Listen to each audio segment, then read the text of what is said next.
Thank you so much, Jack, for leading us in the opening of worship this morning. So I want to ask, who knows that prayer from a specific place? The prayer that Jack led us in from Richard of Chichester. Part of it.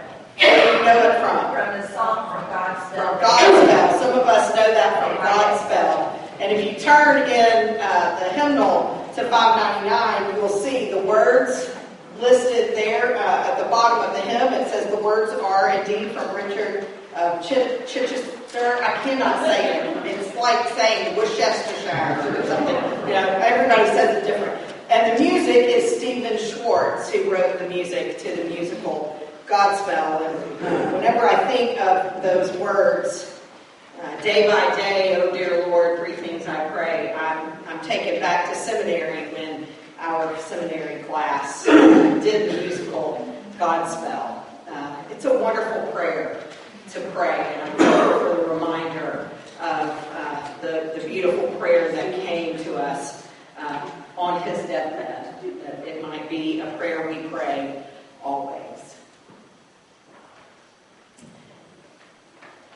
This morning, I invite you to turn in the front of your Grow Pray study guide where you'll see our reading from Scripture this morning. It comes from Luke's Gospel in the 6th chapter, verses 12 through 16.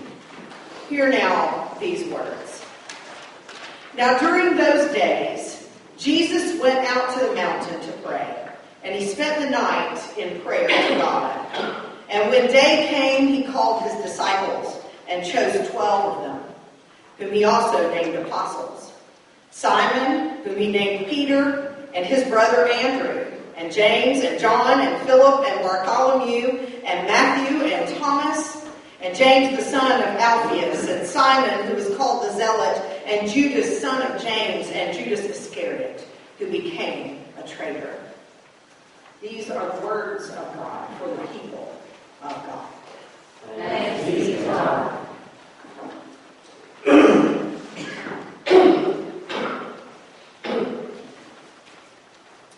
I have grown to love what Simon and Garfunkel called the sound of silence. Some of you know that song, and some of you no doubt know that silence is indeed filled with sound. There is a sound of silence that is something I've learned to embrace, but I've had to practice it a lot to learn to embrace it. If you know me, you know I'm a backpacker and a camper, and when I'm alone in my tent and I've zipped the doors shut and I crawl into my sleeping bag, it's always difficult for me to just get still and rest. One of the reasons that it is difficult is because I find the sound of silence to be deafening.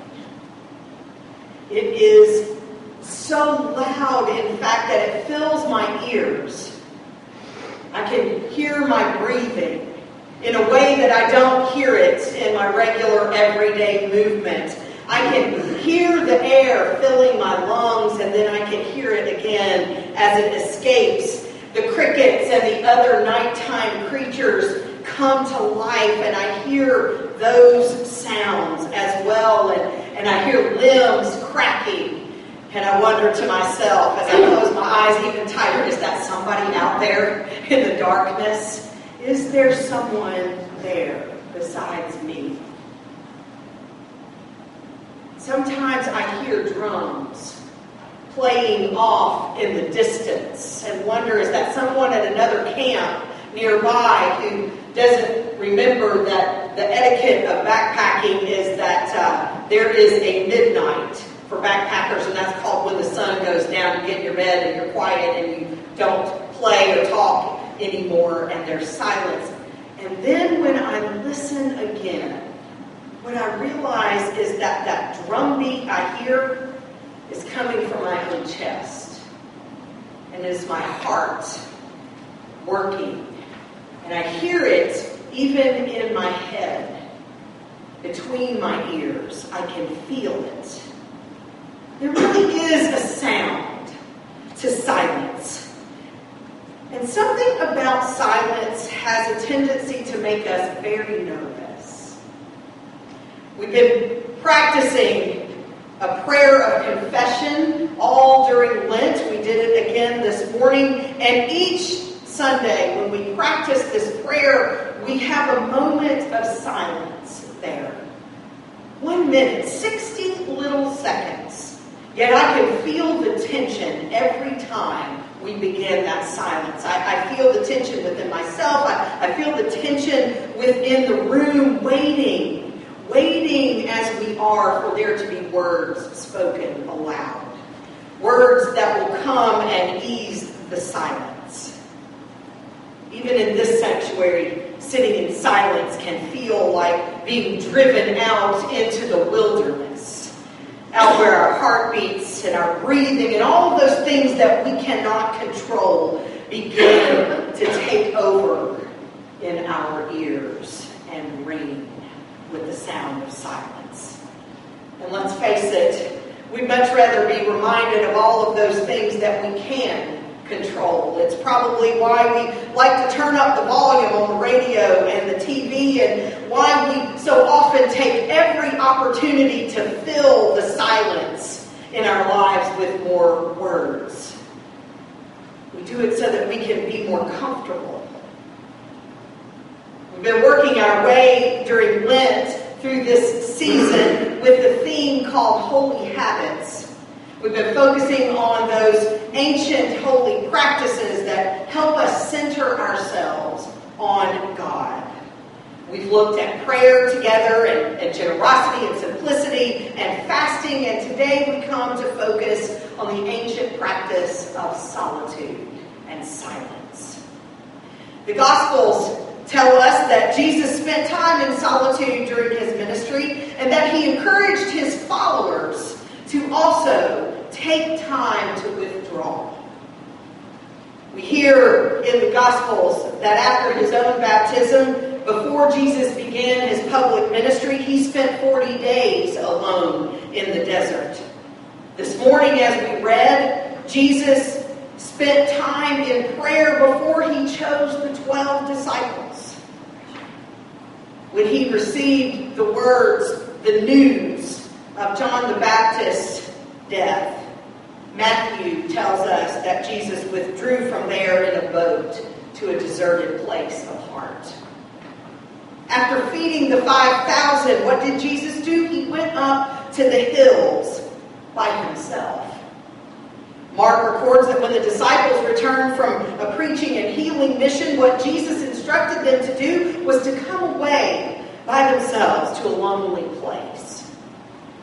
In Luke, Jesus followed the healing of a leper by withdrawing to the wilderness for prayer, and even before his highest and most holy work, Jesus sought solitude in the Garden at Gethsemane. You see, Jesus regularly practiced solitude, and he called his followers to take time to withdraw. Call it a quiet place or a deserted place. Withdraw to the wilderness, to a lonely place. There are different words used in different biblical translation for all of these places, but I think the physical place, the physical location, might not be the most important point. I think what's more important is the spiritual location. Several years ago, I joined in a group that was intent on spiritual formation. We met together weekly to read a formation book together and share our experiences of growth. And our guiding book led us to a holy practice. Well, it led us to several holy practices that we had not paid much attention to before. But one that captured me and I found difficult to practice was a weekly solitude date. That's what our book called it. We could do anything, the book instructed us, but we had to do it alone. And it needed to be a practice where our words were not necessary. Now, this was a group of ministers. So you can imagine that it was difficult for all of us to practice being alone and not having to use words. The irony of me preaching about solitude is not past me. I feel it, even now as I'm saying all of these words. But we were to listen, to observe, to take notice of holiness around us. I went to the zoo in January. I found myself on a trip at an association of disciples, educators, and I got there a day early, and I thought, what am I going to do for my solitude date? And then I saw in my hotel room that in January, the zoo in that city was free of charge for the whole month. And so I took off and went to the zoo, and I was quite alone with all of the animals. There were no other people that day at the zoo. I didn't have my own children to turn to and to point things out and to have conversation with. I often walk in the woods and I do that alone, and that's not so difficult. But being alone in public was a new challenge for me. So one day I decided that I had a book I'd been meaning to read. And I thought, well, this would be a good opportunity for me to practice this solitude in public. So I decided to go to a restaurant and to order a quiet meal and have some time alone to read a book. I arrived at the restaurant and the server asked me straight away, "Are you waiting on someone?"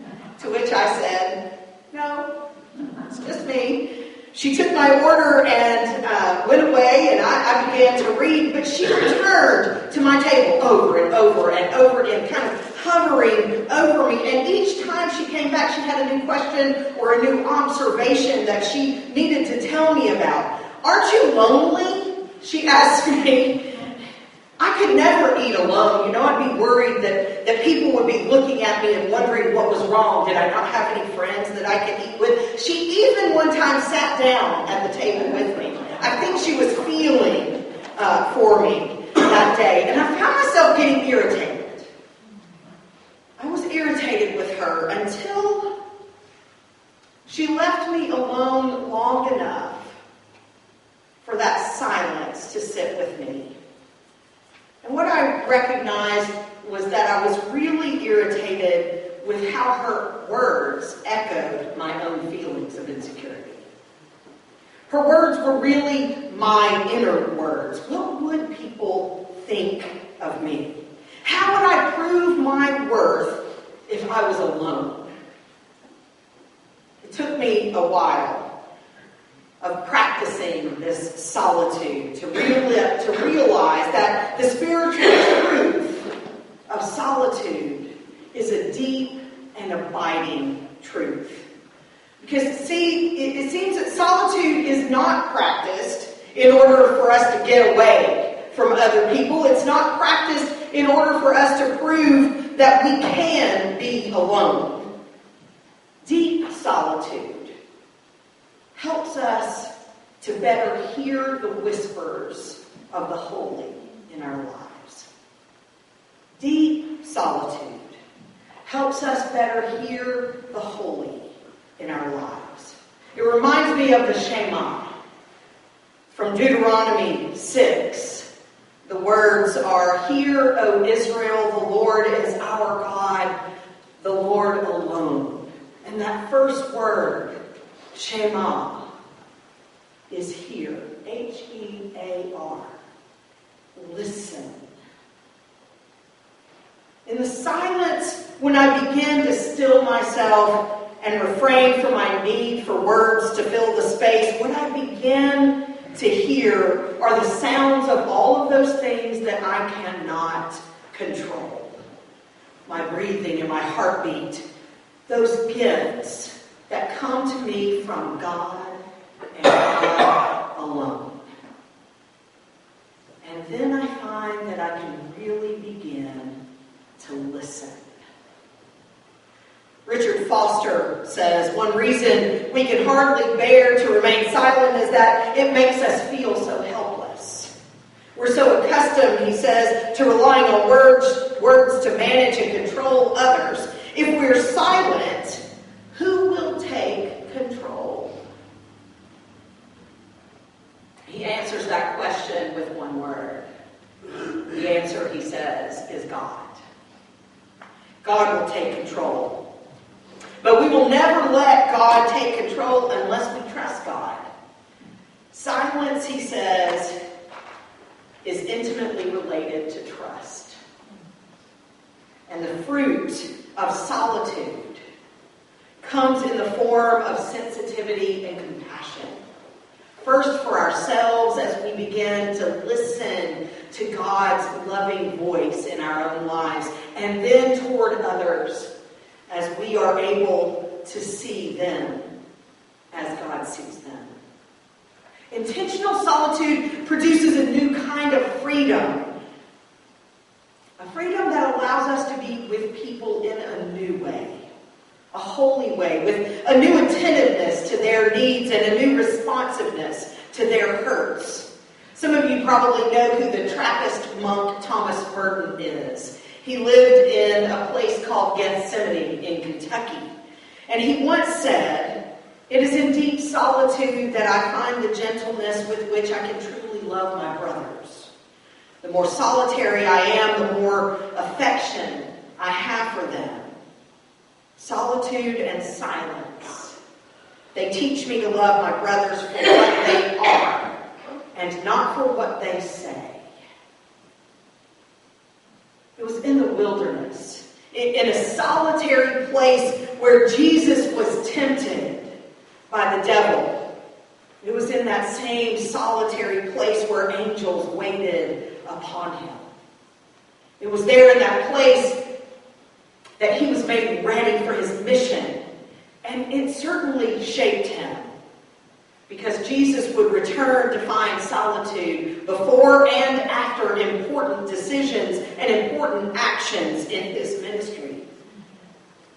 Even during the last days and the last hours of his life, when Judas would betray him for some silver, when the disciples would all fall asleep while he was praying in the garden, when Peter would deny that he even knew Jesus, even to the very end, Jesus would love them with a deepness that could only come from seeing them through the eyes of God. Because as Thomas Merton says, solitude and silence teach us to love others for what they are, not for what they say or what they do.